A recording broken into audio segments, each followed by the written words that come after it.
ഓർക്കുകയാണ്. അതുപോലെ തന്നെ ഈ തിരുനാളിന് ഈ വർഷം 340ഓളം പേര് പ്രസിദ്ധേന്ത്യമാരായിട്ട് വന്നിട്ടുണ്ടെങ്കിൽ അത് ഈ ഇടവക ഈ കുടുംബങ്ങളിലെ അംഗങ്ങളുടെ നിസ്തുലമായിട്ടുള്ള സഹകരണമാണ് എന്ന് നമുക്കറിയാം. അവരെല്ലാവരെയും നന്ദിയോടെ ഓർക്കുകയാണ്. കണ്ണിയുടെയും അതുപോലെ തന്നെ ബിനോയുടെയും ഓരോ കുടുംബാംഗങ്ങളുടെയും ഒക്കെ നേതൃത്വത്തിൽ അവരുടെ ബന്ധുമിത്രാദികളുടെയും പരിചയത്തിൽ നിന്നൊക്കെ പ്രസിദ്ധന്തിമാരാകാനായിട്ട് അവരോട് ചോദിച്ച് ലിസ്റ്റ് നൽകുകയും ഒക്കെ ചെയ്ത് അവരെല്ലാം ഈ അവസരത്തിൽ ഓർക്കുകയാണ്.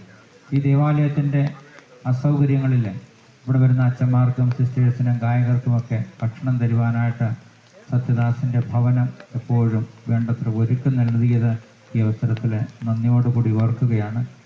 ദേവാലയത്തിലെ പലതവണ ഈ ദേവാലയം വൃത്തിയാക്കുകയും ഇവിടേക്ക് കടന്നു വരുന്ന വിശ്വാസികൾക്ക് ഒരു കുറവും ഉണ്ടാകരുത് എന്ന് വിചാരിച്ച് തന്നെ വെള്ളം ഉണ്ടാക്കുവാനും അതുപോലെ തന്നെ എല്ലാ ക്രമീകരണങ്ങളും ചെയ്യുവാനായിട്ട് ഈ 10-12 ദിവസമായിട്ട് ഷിജുവും ജോണും റോയിയും ജോജിയും ഒക്കെ ഒത്തിരിയേറെ പരിശ്രമിക്കുന്നുണ്ടായിരുന്നു. അവരെ ഈ അവസരത്തിൽ ഞാൻ നന്ദിയോടുകൂടി ഓർക്കുകയാണ്. ഇവിടെ ആദ്യത്തെ ദിവസം മുതൽ മിക്കവാറും എല്ലാ ദിവസവും നേരത്തെ ഭക്ഷണം ഒരുക്കിയിരുന്നു. അതിന് നേതൃത്വം കൊടുത്ത എല്ലാവരെയും ഷോജ പാറക്കുഴിയുടെ നേതൃത്വത്തിൽ പാപ്പിച്ചായി തെക്കേമേലാടി, ഷാജി തെക്കേമേലാടി, അതുപോലെ തന്നെ ബിനു ഈരോരിക്കൽ, അവറാച്ചൻ വയലിപ്പാടത്ത്, പാപ്പച്ചൻ അറയ്ക്കൽ, അവരോട് ചേർന്ന് ഒരു നല്ല നിര തന്നെ അവരെ എല്ലാ കാര്യത്തിലും സഹായിക്കുന്നതിന് കൂടെ ഉണ്ടായിരുന്നു.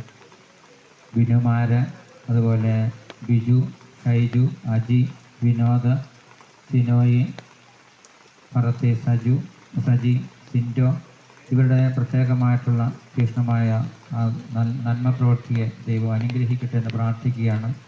ഞവരക്കാട് വാർഡ് കൂട്ടായ്മയിലെ അംഗങ്ങൾ, അതുപോലെ തന്നെ പറത്തിയിലെ ഭവനങ്ങളിലെ അമ്മമാർ, അതുപോലെ പള്ളിയോട് ചേർന്നുള്ള മായം സിറ്റിയെയും അതുപോലെ തന്നെ കരിമാങ്കുളം വാർഡിലെ അമ്മമാർ, മാതൃവേദി പിതൃവേദി എക്സിക്യൂട്ടീവ് അംഗങ്ങൾ, പാരിഷ് കൗൺസിൽ അംഗങ്ങൾ, വളരെ കുടുംബ കൂട്ടായ്മ ലീഡേഴ്സ്, സൺഡേ സ്കൂൾ അധ്യാപകർ, ഇവരെല്ലാം ഒരർത്ഥത്തിൽ അല്ലെങ്കിൽ മറ്റൊരർത്ഥത്തിൽ വളരെ ആത്മാർത്ഥമായിട്ട് ഈ തിരുനാളിൻ്റെ നല്ല നടത്തിപ്പിന് വേണ്ടി അക്ഷീണം പരിശ്രമിച്ചു.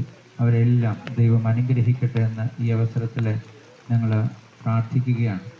അതോടൊപ്പം തന്നെ ഈ ദൈവാലയവുമായിട്ട് ബന്ധപ്പെട്ട് വിവിധ ജാതി മതസ്ഥർ വളരെ ആത്മാർത്ഥമായിട്ട് അവരുടെ സഹകരണം ഉറപ്പുവരുത്താറുണ്ട്. അതിന് നേതൃത്വം കൊടുത്ത എല്ലാവരെയും, പ്രത്യേകിച്ച് തൊഴിലുറപ്പിൻ്റെ ഒരു ദിവസത്തെ പണികൾ നടത്തി ഈ പരിസരം വൃത്തിയാക്കുവാനായിട്ട് കാണിച്ച സന്മനസ്സിനെയും എല്ലാം ഈ അവസരത്തിൽ നന്ദിയോടുകൂടി ഓർക്കുകയാണ്. ആത്മീയ കാര്യങ്ങളിൽ ഏറ്റവും ആത്മാർത്ഥമായിട്ട് പ്രാർത്ഥിക്കുവാൻ വരുന്ന ജനത്തിന് ദൈവസന്നിധിയിലേക്ക് ഉയർത്തുവാനായിട്ട് ഇവിടെ കടന്നു വന്ന വൈദികർ, അതുപോലെ തന്നെ സിസ്റ്റർ ജോജിയുടെ നേതൃത്വത്തിലെ മാതൃവേദി അംഗങ്ങൾ,